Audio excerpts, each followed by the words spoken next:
Hey guys, so I wanted to wait a little bit to marinate on my thoughts about Halloween Ends, and I wanted to do a spoiler review because there was a lot that I obviously can say in my non-spoiler review, and I was originally going to do this with my friend Owen, but he was very busy this today, and I wanted to talk about it anyway. And I couldn't do it yesterday because I'm working on another film project. I'm the cinematographer for, and that was a long day of shooting, and so I basically had no time.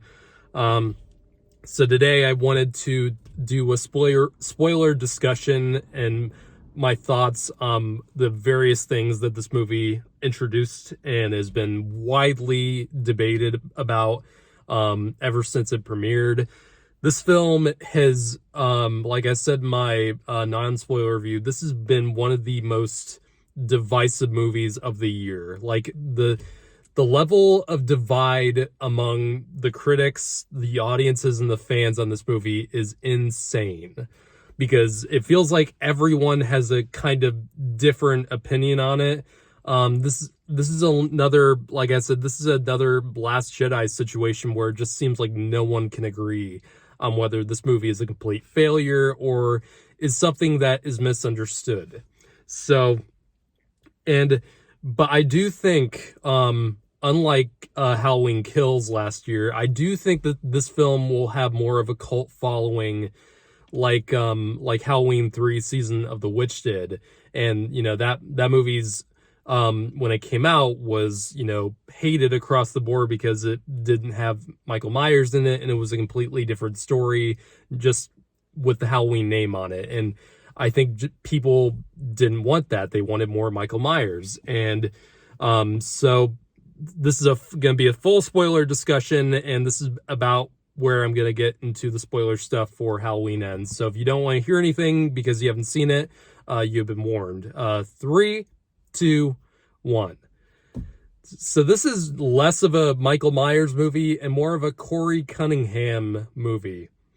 And that was the character that is the newly introduced character that this movie brings up. And this character is in the opening scene of this film and is pretty much there until the third act when he kills himself.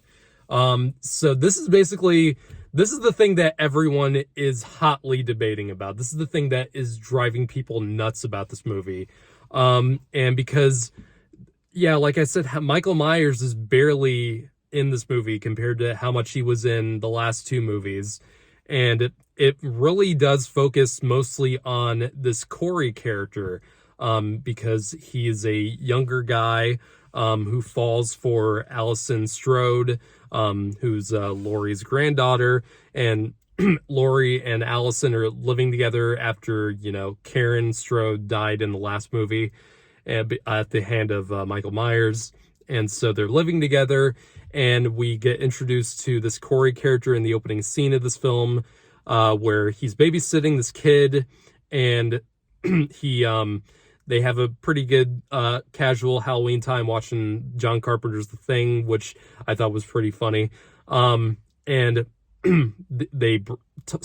kid and Corey start talking about Michael Myers because that scene takes place in 2019, about a year since Michael Myers ended his killing spree on 2018.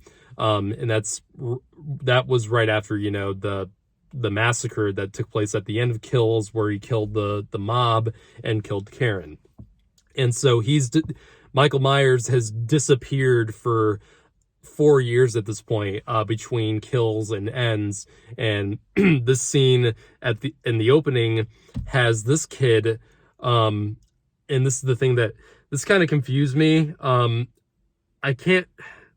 I've only seen this movie once, and that was on Friday night. I can't remember if this kid accidentally jumped off this big ass staircase and died and pancaked on the floor, or if this Corey character really did that. I think it was a accidental suicide, but it was it's just so weird, and it immediately establishes this movie is completely different from the other two. And this is basically, for the first half of this movie is like a twisted romance between Allison and Corey. And it's kind of fascinating. And it's the thing that, people saw the trailers and the marketing for this movie and immediately just thought this was going to be just another this was just going to be Laurie Strode versus Michael Myers, and it's not that at all. This is basically this. It's funny because this film, for the most part, feels like kind of a twisted romance, and it kind of reminded me of John Carpenter's Christine, and I think that comparison's going around a bit in the past few days of people discussing this film, and it's kind of cool because this is a complete deviation from the normal Halloween formula, and people don't like that. They wanted more, they wanted mostly a Laurie Strode and Michael Myers showdown, and this was not what was promised. And I can understand why people are upset about that, but I think that's mostly the marketing, and for the most part, I really don't want to talk about the marketing behind a movie when I review it. I want to talk about the film itself. And I still think this movie is not terrible. I actually, there's a lot about this movie that I think did work for me. But overall, I think it is still very messy. I think the last 30 minutes where it's finally, that Laurie Strode and Michael Myers battle that was promised by all the marketing, that comes in and it feels very tacked on, because for the most part, we've seen Michael Myers, mostly in this movie just hanging out in the sewer and not really doing too much. I mean, we see him kill a few people in the sewer, and we see him in Corey. This is another thing that I think is really is driving a lot of division, is that Michael Myers is actually teaming up with Corey when Corey starts to lose his mind after, Haddonfield he's pretty much known as the guy who may have killed, this kid. And it's really created a frenzy in this kid's life, unfortunately. And he really starts to lose it. And then he ends up, starting to kill people. And he finds Michael Myers in that sewer, and they share that thing between the eyes, which I thought immediately I was completely confused, because they look into each other's eyes as Michael is holding him in that crevice, and they share eye contact, and it shows that those extreme close-ups of each of their eyes. And there's that bizarre montage that happens where it's like the stuff we've seen, before, in Corey's flashing eyes of we see the kid getting killed again and him getting picked on.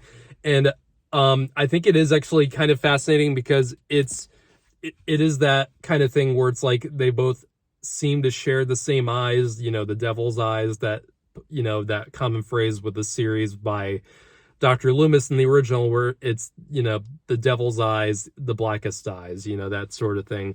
And I thought it's a good idea. I actually do kind of like that idea, but I don't know if, I don't think people really love that idea of Michael Myers, for the first time, teaming up with another killer.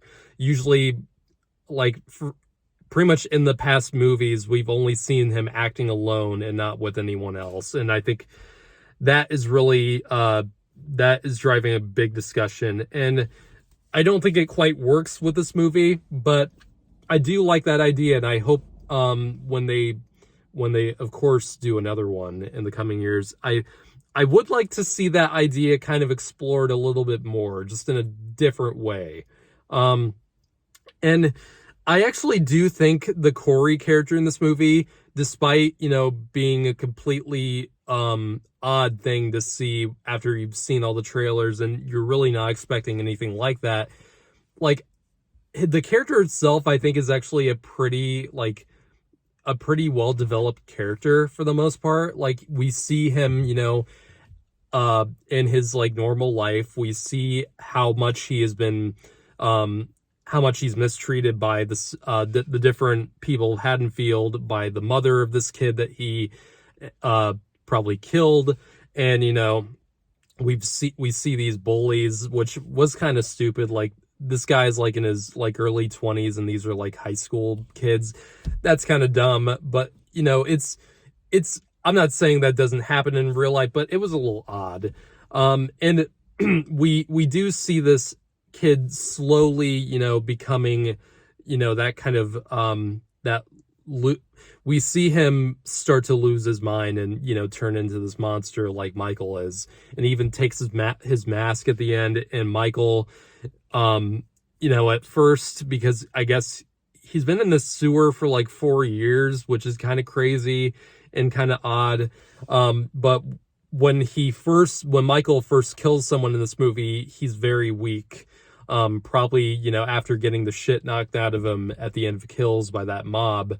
Even though he did succeed at the end, that probably did affect him later on. And when he first stabs that hobo in the sewer after Corey helps him out, he's weak, but when he stabs him, he's almost like he's charging up, like he's doing that kind of shaky movement as he's kind of getting back into the swing of things with his killing. And I think that's another good idea that I do think is actually kind of clever. And I think that was one of the ideas I think that was executed fairly well. Just I can understand why some people might be bad, because this film makes the actual Michael Myers pretty weak in comparison to the last few movies. And I do understand that, but like I think it does make enough sense for me. It might not for other people, but So after, as this is going on and Corey actually becomes like the copycat Michael Myers, and he's killing all these people across Haddonfield, he's lighting things on fire. Laurie finally, is kind of falling out with Allison because she loves this guy, and yet Laurie is seeing him as another evil, an evil that has to be defeated and destroyed. And I do like the scene. I actually do really like was when Laurie is about to kill herself because everything around her is falling apart with her family, and she's just kind of losing it. But when that Corey kid comes in the Michael Myers mask and he's about to kill her, she turns around and she does shoot a bullet in the wall or at this plant, and then it turns around and she's just pointing the gun right at Corey as he walks in. That was actually a really cool scene, and I really did like that quite a bit. And she even says, "Did you think I'd really commit suicide?" I really like that scene. That was a really cool scene. And so Corey gets shot down, falls to the floor, and and kills himself when he realizes what he's done, and that he really loves Allison, and yet he kills himself when he realizes he can't really have her because of Laurie. And that's when the actual Michael Myers comes back, and how we found Laurie at her new home.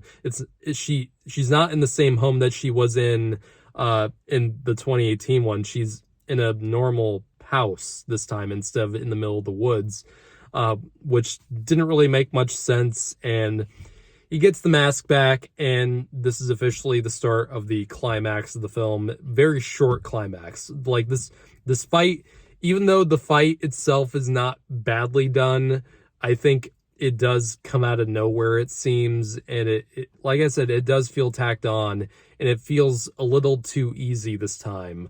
I get Michael Myers is weakened after the past two, but like it did seem a little anticlimactic when, even though how he gets killed is pretty damn cool, I must say, as he's getting his hands stuck in the counter by these knives and gets a refrigerator tossed on top of him. and gets his neck cut and gets his wrist slit, and that's officially how I mean, I do like how that's done. So this is officially the point where it's Michael Myers is pretty much dead, but Laurie and the rest of Haddonfield arrive, the police department, and they finally realize they officially have him, and they're gonna kill this guy off completely. And they strap him on top of a police car, and they take him out to this the junkyard where Corey works, and it has that big I don't know what you call it. I don't know the actual name, but that thing, that compactor that crushes whatever gets put into it. And they put his body on top of it as all of Haddonfield comes out to watch this, as the evil that Michael Myers has caused throughout the years is finally over, and he gets shredded. I mean, you see it happen. Like, you get to see that body just completely get torn apart, head and everything. The face gets ripped apart. It was pretty satisfying to watch. It was pretty cool. So it was that's the end of Michael Myers as far as we know it. And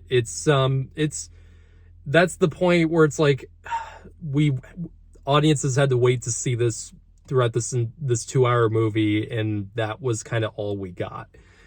And we get the rest of it, and Laurie and the cop that Will Patton plays, I forget his name right now, but that's officially the end. And Laurie